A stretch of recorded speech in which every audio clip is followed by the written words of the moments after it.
Bonjour mes petits padawans de la cuisine, on se retrouve aujourd'hui pour une nouvelle recette en vidéo et on va réaliser une tarte aux pommes amandine ultra simple. Pour commencer notre recette, nous aurons besoin d'un œuf entier et d'un jaune que je suis venue mettre dans un saladier et qu'on va casser, qu'on va mélanger tout simplement.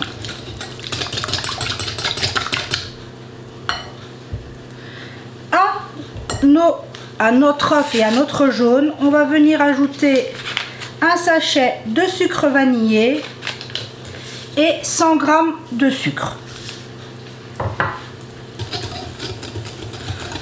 On vient mélanger. Ici, je le fais à la main. Vous pourriez bien évidemment le faire au batteur électrique. Vous savez que vous pouvez vous faciliter la vie. Ce que je fais aussi par rapport à mon coude, mais là, c'est quand même assez simple. On a notre base œuf, sucre. On vient y ajouter 100 g de poudre d'amande.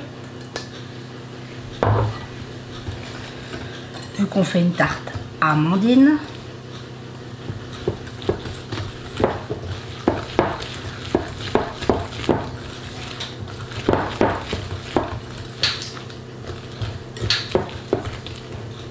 Ça se mélange très facilement. Et je vais venir ajouter 70-70 g de beurre. Ici, c'est du demi-sel. Bretagne oblige.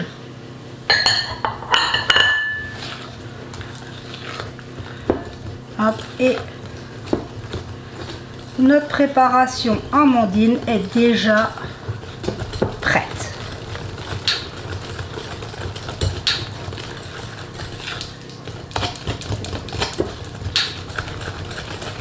C'est vraiment un jeu d'enfant. Et voilà. Notre base amandine est prête. Hop, je me fais un petit peu de place. On va le mettre sur le côté. J'ai pris un moule à tarte. Hop, pour que vous voyez bien. Un moule à tarte. Mon moule à tarte fait 33 cm. Il y en a des plus petits, des plus grands. Ce que vous avez à la maison. Je suis venue placer une pâte feuilletée. Ici, elle est du commerce, je ne vais pas vous mentir. Dès que j'irai mieux avec mon coude, je vous proposerai la recette de la pâte feuilletée maison. Mais pour l'instant, je ne peux pas. Vous comprendrez que c'est pas possible. Donc, comme tout le monde, je suis venue acheter une pâte feuilletée dans le commerce.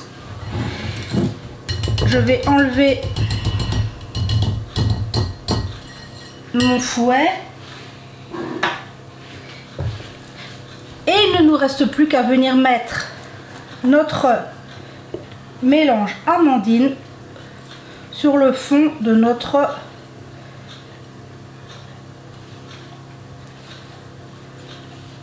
voilà, sur le fond de notre tarte.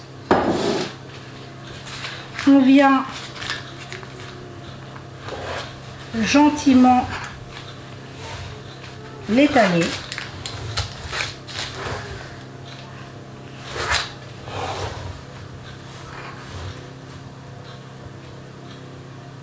Voilà, ça se fait très facilement. Et voilà, notre base est déjà prête. Il ne nous reste plus qu'à venir y ajouter des pommes. J'ai ici 4 pommes que j'ai épluchées et que je suis venue couper en tranches, tout simplement. Et on va venir les placer en rosace sur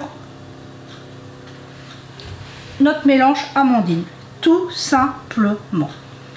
C'est vraiment une recette très gourmande, très facile, qu'ici moi les enfants adorent. Enfin, je ne sais pas vous, mais généralement ici tout ce qui est à base de pommes a un très grand succès. Donc là, je vais continuer à mettre ma rosace et on se retrouve tout de suite après. Voilà, je suis venue placer mes pommes sur le dessus de ma tarte.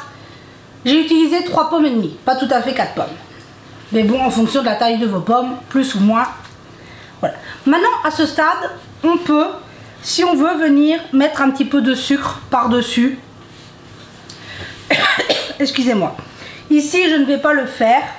Je vais juste saupoudrer un peu de cannelle sur mes pommes. Parce que, cannelle, pomme, hein. Voilà. Je vais juste venir mettre un petit peu de cannelle sur mes pommes. Mais comme je vous dis, vous pourriez soit les laisser nature, ce serait très bon aussi. Soit venir les parsemer un petit peu de sucre, un peu de cannelle, un peu de sucre et cannelle. Faites comme vous aimez, faites ce que vous appréciez le plus. C'est vraiment très simple. Maintenant, ici, je fais tarte amandine pomme, mais on pourrait très bien la faire avec des poires en ajoutant des pépites de chocolat. Les variantes sont infinies. Poire chocolat, pomme chocolat. On peut vraiment se faire plaisir avec une tarte très facilement. Maintenant, on va passer, elle est prête, à la cuisson. J'ai préchauffé mon four à 180 degrés, chaleur tournante, c'est toujours pareil. Ma grille est au milieu du four, ça ne change jamais. Et on va partir pour une cuisson de 30 à 35 minutes, dépendamment des fours, c'est ce que je vous dis toujours. D'un four à l'autre, il y a peut-être quelques petites variantes. Ici, je vais compter 35 minutes pour qu'on veut une belle tarte bien dorée, bien jolie, tout simplement. Donc là, 180 degrés, 35 minutes et on se retrouve une fois que notre tarte sera cuite. Et voilà, on se retrouve 35 minutes de cuisson. Je viens de la sortir du four, on voit, elle est bien dorée, toute jolie. Ça sent divinement bon, l'amande, les pommes, juste tout ce qu'on aime. Enfin, tout ce qui est aimé ici. C'est vraiment ultra gourmand. On voit les petites pommes, la préparation amandine. C'est vraiment un délice. Là, maintenant, on va la laisser refroidir tranquillement. À savoir que pour une dégustation optimum, ça se mange tiède, c'est là que c'est le meilleur. Donc je vais la laisser un petit peu refroidir avant de la démouler et puis on s'en coupera une part pour vous montrer à quoi ça ressemble une fois que c'est découpé et portionné. Mais regardez-moi ça, c'est vraiment hyper gourmand. Donc sur ce, je laisse refroidir et on se retrouve d'ici quelques minutes pour se couper une part. Et voilà, on se retrouve, ma tarte a eu le temps de tiédir, elle est quasi froide. Je l'ai posée sur un plateau et je suis venue découper une part. Regardez-moi cette tarte magnifique. Ça se tient très bien, c'est hyper gourmand. Il est très facile de réaliser une tarte amandine aux pommes, mais comme je vous ai dit, poire, chocolat, faites-vous plaisir, faites-les comme vous aimez. Sur ce, j'espère que chez vous tout va bien, que vous prenez soin de vous et de ce que vous aimez. Faites attention, soyez toujours très prudents. Excusez-moi, soyez toujours très prudents, la santé est si fragile. Faites très attention à vous, c'est le plus important. Sur ce, j'espère que chez vous il fait beau. Ici, il y a un petit rayon de soleil, un beau ciel bleu, c'est super agréable. J'espère que chez vous aussi. Donc j'espère que cette recette vous aura plu. Si vous en voulez d'autres plus thématiques, dites-le moi. Vous savez que je me fais un plaisir de vous écouter, je note tout, il n'y a pas de problème. Je tenais encore une fois à vous remercier pour vos mots, vos partages, vos commentaires. Merci infiniment. On est une merveilleuse famille de cœur. On est de plus en plus nombreux sur la chaîne et merci aux petits nouveaux, aux anciens. Merci à tous. Sans vous, je ne serais pas là. Donc je vous souhaite une merveilleuse journée et on se dit à très vite pour la prochaine vidéo.